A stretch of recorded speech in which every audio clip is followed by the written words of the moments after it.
Brian Kilmeade, co-host of Fox and Friends, my friend, and the author of a new book, Teddy and Booker T, two American icons who blazed a path for racial equality. Another entry in your pantheon of books about American history. Why did you focus on these two characters, Kilmeade? Why Booker T and why Teddy Roosevelt? I actually read Booker T before doing the Frederick Douglass Lincoln book, The President Freedom Fighter, because up from slavery, I love the firsthand perspective of what it was like being called to the central house and a plantation and being told you're free. He brings us there, never had shoes, never remembers sleeping on any place but the dirt floor, having the same meal every day, and then to see that story arc all the way to be one of the most influential people in America as a black man in 1860s, 1870s, you got my attention. And then as you research Booker T. Washington, you saw Teddy Roosevelt all over it. And I thought, let me find out if I'm forcing this. So I went over to Tweed Roosevelt, who's at LIU, the school I graduated from, runs the Roosevelt School. And he said, absolutely not. He goes, you're not forcing it at all. Just know that Teddy said some things that shows he was a man of his times. That was his great-grandfather. And he said he had some blind spots. But for the most part, he was just so inspired by the self-made man that just defied the odds. He just loved them. So I want to talk about the intersection of these two characters. Your book focuses on that, but it also gives a great history into each of them as individuals. So I want to start with them as individuals. Let's start with Booker T. Washington. He seems to be, Brian, a little bit the forgotten man in the advancement of African-American civil rights in American history. Of course, there are schools and buildings named after Booker T. Washington everywhere you go. But as the African-American civil rights movement progressed through the 20th century, it's almost as though Booker T's vision for the advancement of Black people lost. It lost to W.E.B. Du Bois and the idea of a direct conflict over civil rights, direct action, and sort of the progressive dynamic of the group pushing forward, as opposed to Booker T's sort of pull yourself up by your bootstraps individualism to advancement for Black Americans. Yeah, for Du Bois. Why do you think he lost, Booker T, that sort of fight for the vision for the future of Black Americans? Well, a couple of things. I don't think in history anyone loses. There's ups and downs. For example, people say that if you look at a figure in history, if you were betting, put money on Grant. Because now looking at his life, they used to say that guy was corrupt and he drank too much. But if you really look at his life and what he did, the more you appreciate who he was and what he accomplished. There were people around him that were corrupt. He wasn't. And he did drink, but he knew he had a problem. He would do it in surges, and it hurt his military career, but didn't hurt his presidency. So right now, maybe Booker T. Washington isn't the hottest name in the Black community, but don't tell that to Colonel Allen West. Don't tell that to Thomas Sowell.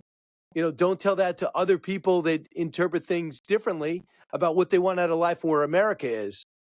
And if you look at what I think from my perspective, why? Is because Booker T. Washington doesn't know what the word grievance means. He doesn't sit there and complain. He's just a guy of action. This guy doesn't like me. Okay. I don't hate you. I can't waste energy on hating and resenting. I'm going to move to people I can work with. So that gave him the guts and the guile and the focus to go knocking on doors in Massachusetts and New York and say, hi, I'm Booker T. Washington. I got this small school in Tuskegee. I'm looking to grow the African-American community and teach them skills and give them a great education. Can you help? And he began to win people over. When that door slammed in his face, he didn't hate. He moved on.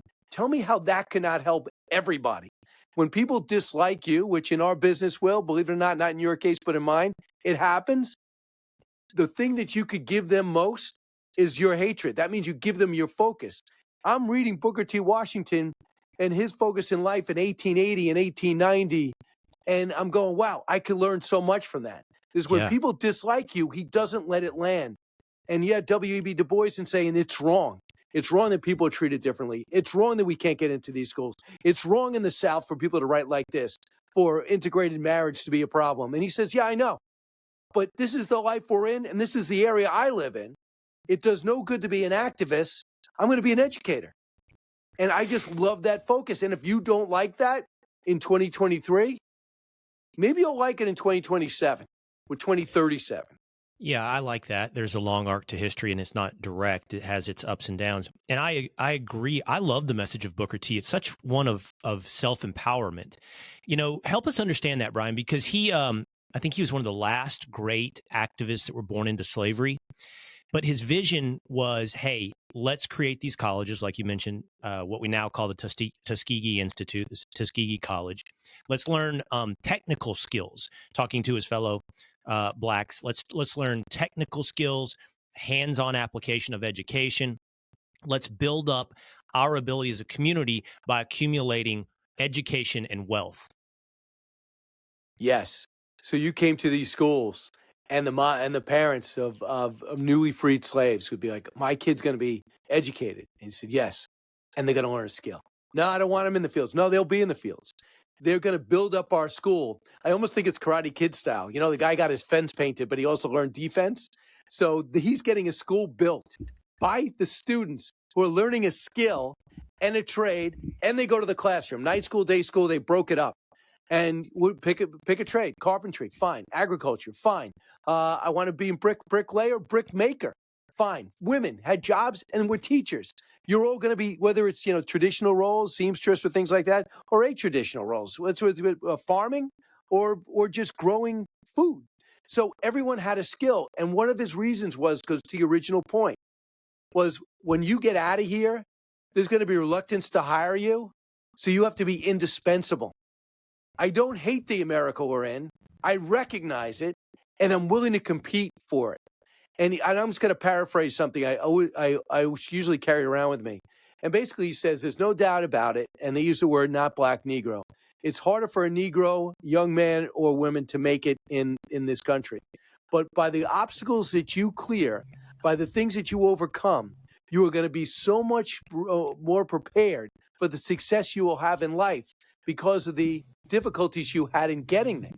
So, wow, I almost felt bad for someone born on third base, because he's saying, don't worry about it. We're going to get there. You're going to get there, and it's going to be hard.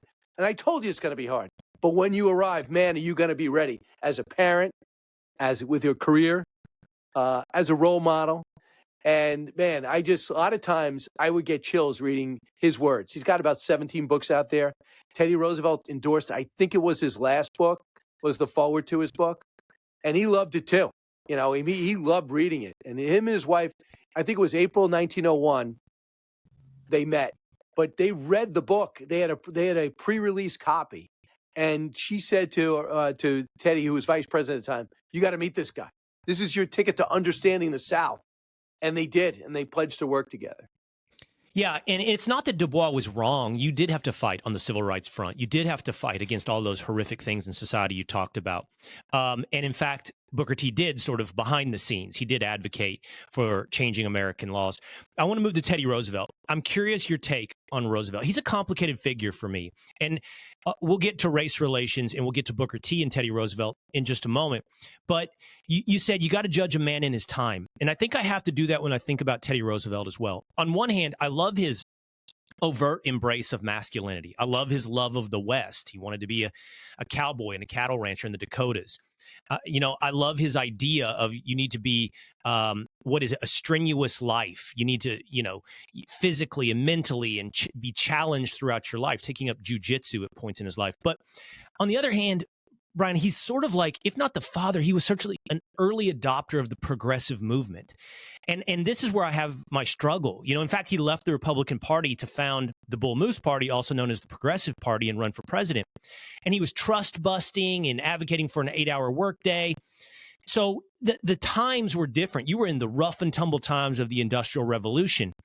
But, I do struggle a little bit with who was this guy in American politics, and was that a beneficial force in pushing progressive policies at that time, right, early 20th century? You could look back at what he stood for and what he did, and you could decide what you think. But I will say one thing. He was willing to take on the establishment in every way, whether it was police chief, going out with a journalist, a photographer, and taking pictures of illegal immigrants who were making cigars in small, dilapidated apartments, not even registered as immigrants. They were being taken advantage of. So he was willing to get his hands dirty and go into areas of the city, into looking to take on law enforcement, set up an academy, set up rules, give them uniforms, give them hours, set up a structure. He also took a job to break up the bureaucracy. I think it was under, I don't know if it was Hayes or Grover Cleveland. Ended up keeping him there. He got hired by a Republican. Grover Cleveland kept him there because he was just in there breaking up bureaucracy. You guys will be more efficient. You got to get a sense of time, a sense of accomplishment. He set up his own meritocracy in there. Then took a step back, got out of politics for a while. But overall, he was somebody, an environmentalist, you could say, setting up the state parks across the country, trying to preserve a lot of territories. But at the other way, he was a self-made to pick yourself up by your bootstraps guy. He was about accountability, about integrity, and about honesty. And he was about asserting himself in places in the country to make the country better. I know he must have had a healthy ego, but he had a healthy intellect too. Read a book a day, speed reader, photographic memory, it seems. So yeah, it was somewhat of a diverse from a Republican as we view them now. But Will, would you also say it's the case that 10 years ago, Republicans had a different perception than they do now? More of a blue-collar party now? The working man sees more since Trump came in with the Republicans. So, and I would say this I did not know. Tweed told me that they were queuing up Teddy. He made amends with the Republican Party to run for the next election after he lost and divided the Republican Party, taking more votes than Taft, for giving Woodrow Wilson the job. He was all set to run again, and he died at 59, 60 years old. So there was going to be another chapter, and the Republicans had agreed to let him back in. Yeah, I think you're absolutely right to kind of bring Teddy Roosevelt into modern times, because we have moved in a more populist and blue collar direction with the Republican Party. And I think it's hard to look back. Historical figures, Brian, are kind of turned into lions and devils. There's very little understanding of historical figures as nuanced. We celebrate or we revile historical figures. And for example, Wilson, I have a pretty negative view of Wilson across the board. But we're talking about a time in American history prior to World War II where everything we know of today, from the economy to the military-industrial complex, did not exist. I mean, the government was tiny. And so it's hard for me to say, was Teddy Roosevelt right or was he wrong to be this progressive in what was it? He ran for that. That was in like 1910, right? It was the 1912 election. Yeah. That he broke off and formed the Bull Moose Party. So I don't know. I don't know what my judgment. I don't think I should turn him into a lion or a devil, but I don't know my judgment on Teddy Roosevelt. So I would say this. I loved his strong defense, willing to take on all comers. He saw greatness in America, and he wanted to spread it around. He had the ruggedness, a rich guy with 7 generations of wealth who was not afraid to become a rancher and sleep on the floor or grind it out and take the mocking of ranchers because he was wearing glasses and he was a little bit shorter than the other guys, but they ended up winning their respect. It takes a lot of guts to be able to do that, and especially when a kid that grew up with asthma, never really engaged, if anything, was not involved in physical activity. He would be bullied, if anything else, and then said, okay, now that I grew out of asthma, now that I'm finally healthy, I'm going to build up my body. His dad actually bought him weights, and you know what he did the rest of his life. He's talked about it and what he did in war. Quit as assistant secretary of the Navy to go into the military and be a colonel. He said, well, okay, you'll be a general. He goes, I can't be a general. I don't know anything. So he wanted to train, recruited all the guys, got him in there, nicknamed him, sent them over, made sure they went and got in the war. So there's so much to respect and analyze. And yeah, I'm not saying that some of the things he said about blacks were the most racially sensitive things you ever heard. They weren't blind spots. But he also had a mom who grew up in the South whose 2 brothers fought for the Confederacy. And they refused to really take another a loyalty oath back to the country. And they stayed in England the rest of their lives. But they were his inspiration to write his book on the War of 1812. So I look at him as somebody I can't judge, but to analyze, because he did what he wanted to do, and he had this vision. So you've brought us now to the point where these 2 men intersect, and that is at least in part on race relations. So you've mentioned this blind spot several times. What did, before we even get to this historic invitation for dinner of Booker T. Washington at the White House once Teddy Roosevelt was president. What was Roosevelt's view on race relations? I mean, he thought that whites were superior in some ways to blacks, but yet at the same time, he would push for equality. He would put people in judge positions, in postmaster positions, like Minnie Cox and William Crum, and push back on anyone that says that they couldn't do the same job as a white man. And what he would say to Booker T. Washington is, I'm going to use you as my advisor. Don't tell me the color of someone's skin or their gender. I just want the best person. At the same time, when he would with some Southern audiences, maybe to win them over, he would say things that he thinks they needed to say in order to win their vote. So you see some things that go, wow, Teddy Roosevelt, man, he was out of it. But at the same time, his actions and his statements and serving on Tuskegee's board and the great work he did there and the unbelievable commencement address, does that overcome it? I mean, you have some things that Lincoln said. I read every speech that Lincoln said, I read. And there were some things that Lincoln said that said everybody deserves to be free, but I'm not saying we're all equal. I'm not saying we're all equal. Really? Okay. A little bit later, he evolved. He doesn't say, I evolved. You just read the stuff a little bit later and he evolved. Benjamin Franklin, he had slaves. He ends up dying as an abolitionist. He believed early on in his life, well, whites are smarter than blacks. Then when he sees African-Americans, blacks getting educated, he goes, wow, I was wrong. So wait a second. So the smartest man maybe to ever live, certainly the most versatile, diverse, impactful, he admits that he had to grow in his life. Teddy Roosevelt had to grow in his life because you can't help who you're born into. Probably in his life, his mom with him all the time, his dad working, his mom was probably saying a lot of things like, I grew up with slaves. You know, the Civil War, he was 6 when the Civil War ended, when Lincoln gets assassinated, he's 6 years old. So the Civil War is not something he had to read about. He all he had to do is talk to his mom and his family. So if he said some things were racially insensitive, I understand it. But as he evolved and grew and he said some things, he spoke at Booker T. Washington's funeral, and he basically said, you know, he's a credit to his race, and that's the human race. And Booker T. Washington never said anything but great things about him. You know, your point is well taken. That even Lincoln's history is not pure, and all of these men, men for that matter, are imperfect and also a product of their time.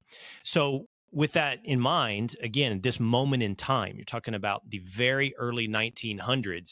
Why was it so consequential for Roosevelt to invite Booker T. Washington to dinner at the White House?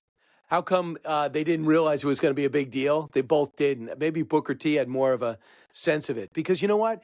When it turns out Teddy Roosevelt was governor of New York, blacks would sleep over at the governor's mansion all the time. He didn't think it was a big deal. He served with the Buffalo Soldiers, black unit in Cuba. Didn't think it was a big deal. He heard Booker T. Washington was in Washington, and he wrote him a letter. The letter exists. It's in the book. And it says, would you come over dinner? And he said, how can I reject the president? But there was part of him so worried about Tuskegee and any type of negativity that could be brought on him that said he shouldn't. But he goes, how could I turn down the president? And if it wasn't for one guy to say, can I see the guest book? And Booker T. Washington's name was there and he realized he had dinner. Then it ended up being this huge firestorm because it's never been done before for a black man to eat with the president of the United States and his family. Evidently, that was a big deal. Believe me, there was nothing instinctual about this research. I go, and a lot of times I said, and what's the problem? But they said for then at that time, it was a bad message because there was people in the South that wanted to make sure that blacks did not become equal with whites. And they were willing to segregate schools and segregate business and make sure that there was no interracial marriage to do it. And then when you go show the most famous black man in America having dinner with the most powerful man in America, they were afraid this could ripple and we might actually have equality. So the horrible headlines existed that I put in the book, that I talk about in the Fox Nation special, that rolled out, that made both men say, let's continue this relationship, but let's be smarter about it. Right. And let's bring it underneath. That's the ongoing relationship between Booker T. Washington and Teddy Roosevelt. And you know, I guess the ongoing relationship was no more dinners at the White House, but they continued to meet and they continued to consult, right? Yeah, and a lot of people say, well, why'd you give in to that? You know, it's so insulting. Not really. You know, there was Mark Twain never liked Teddy Roosevelt. thought he was a big showman, like show horse. Where he loved Mark Twain loved Booker T. Washington. And I think it was 2 weeks later, or it could have been 2 months. They were both asked to speak at Yale, and Booker T. Washington would become the first honorary degree from Yale. He'd get it. Who would think? And Teddy Roosevelt was also invited there, and they stayed away from each other. And at one point, Teddy Roosevelt went up to Mark Twain and said, "You think I made a mistake?" And he said, "Probably the way you did it and the timing could have been better thought out. But I'm not saying you were wrong." But he thinks that Mark Twain thought you made things harder for Booker T, not necessarily for you. And you think you should have thought about it. But I think there's nothing I read that saw that they anticipated this firestorm at all. But what I did put in the special will is a cut of John McCain after he lost.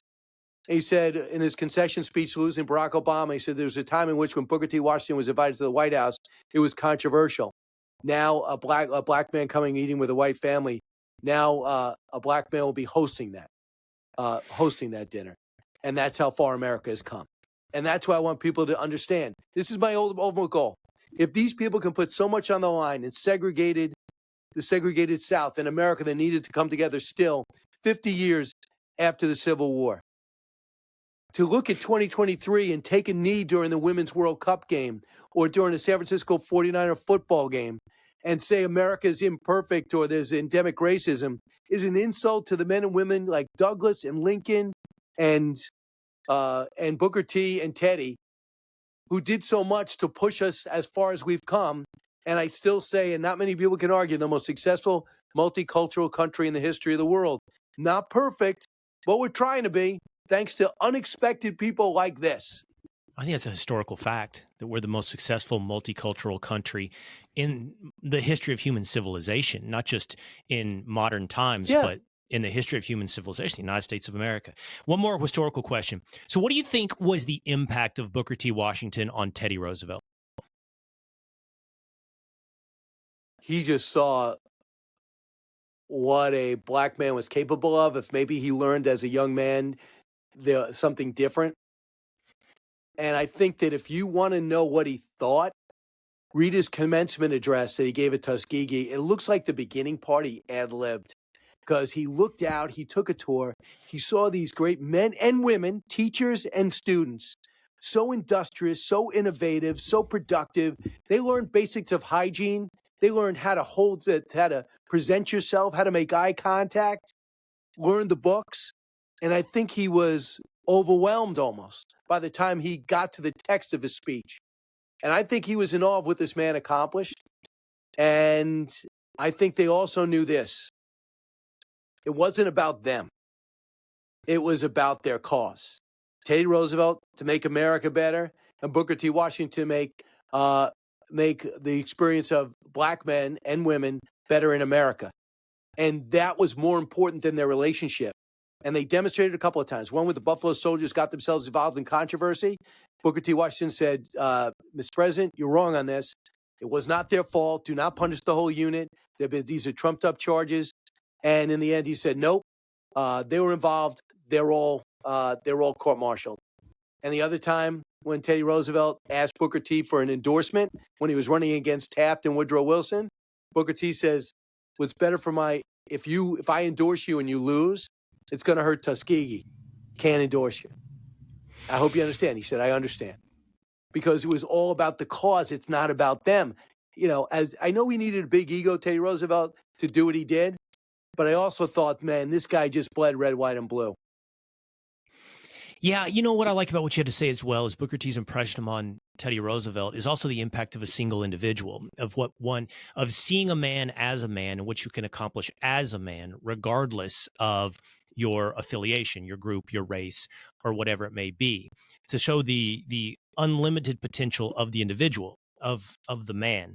You talked about, where we are now. And, you talked about kneeling and I guess the idea of original sin for America that so many are,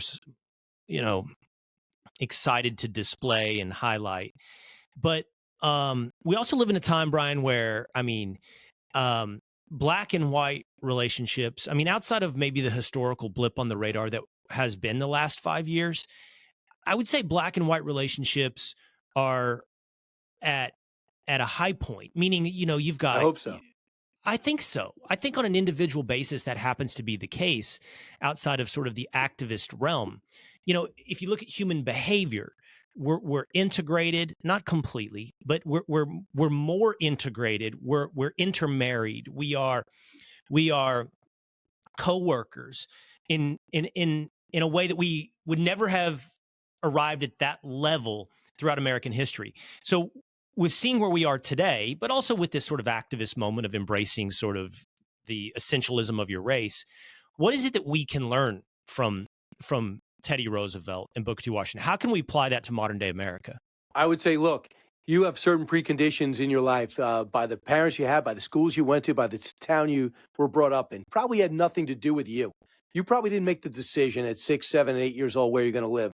Military family, parents grew up, got it. But if they could overcome the circumstances of their birth, and in one case, when Teddy Roosevelt, the leveler, but doesn't make equal slavery, I'm not saying it's equal, was his health. The guy almost died. His parents would sit at him, look at him, choking on asthma, could not breathe. They didn't know what to do. Doctors would say, we have nothing. I don't think he's going to live. So when you have those type of circumstances, everyone's got something. You could make life a university, or you could say, this is my life and this is what I'm in. All great people evolve. And don't be hard on yourself if you felt one way in 2004 and you feel differently in 2010. And that's what I think life is. Great people evolve. They don't just, you always hear people, emotional growth stops at whatever age when you get married or your parents die. Everyone has a theory. No, that's a choice. That's a choice. And I think there are so many examples. I was watching Ken Griffey Jr., and he is standing up, and they were celebrating one of those great Seattle Mariner teams. And he said, I got to point out Jay Buhner is a white guy. And he said, what this hick had to do with me and where I came from, where he came from. But we have become so close that if something was happening to me and my wife, I made it clear that Jay Buhner would raise my children. Why is that not an example that's rippling throughout the country? Why is that? Two people that get to know each other. I mean, sports, again, led the way with integration when it came to baseball and football and everything, made people think differently in the stands, okay, maybe even in that locker room. And at the same time, how many times do you see, I'm watching Aaron Rodgers go talk to, I think it was Devontae Adams with the Raiders, and they're hugging each other, talking about what they mean to each other. Like, why is that not an example? Well, would you think that they care black or white? They don't even think about it. But it's like America is going out of their way to make you think about it. And I think we should be aware we're being manipulated, and don't let it happen. Be racially sensitive. I remember Tim Scott said, President Trump is not racist. Sometimes he can be racist and sensitive. And I would go in and just tell him, yeah, by the way, not the best thing to say. Got it. Understood. But it doesn't mean you're racist. So everyone walks around on eggshells. Doesn't want to bother. I think that we have to start realizing there's nothing there to separate us. Most people don't look at anybody any different. If you could help my team, help my company, help my neighborhood, love to have you. I don't care what color you are. Don't care what gender you are. I don't care if you're gay or straight. What kind of person are you? Most people agree with that. And I just think people go out of the way to make it seem like we don't. That is awesome. I love that moment between Ken Griffey Jr. and Jay Buhner. You're exactly right. And it should be a model. It should be a model for all of us as individuals. It's awesome. Teddy Roosevelt and Booker T. Washington, a great model of an individual relationship that helps move a country forward. And it's a great, once again, historical page-turner read from Brian Kilmeade. Right. Man, I appreciate you being with us today. Everybody go pick up the book. I think it's a great Christmas present and a great model. And Brian, you've done it once again. Congratulations. Thanks, Will. And again, thank you for the Powell bars at the Patriot Awards. I hadn't eaten since 2:00 in the afternoon. I only saw the Mountain Dew, but you came back with food as if you were reading my mind. And we feasted on those power bars that brought us at least to the end of the show. That's not exactly true. That's a survivalist instinct. That's a survivalist instinct in you. You could live out in the fields.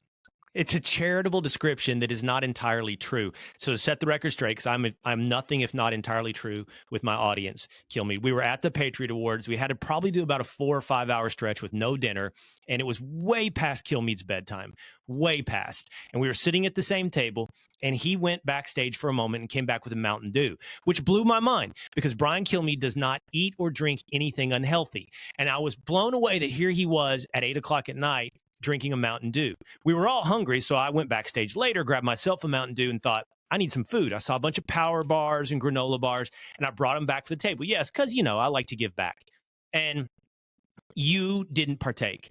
You could look at it as I was this survivalist instinct that was there to help, or you could say, I saw a crack in your armor that you were ready to fill with Mountain Dew, and I was ready to swim through with all types of junk food and turn you into Pete Hegseth. But you declined, and you would not. You gave up one little weakness, Mountain Dew, but you did not turn that into a Cliff Bar.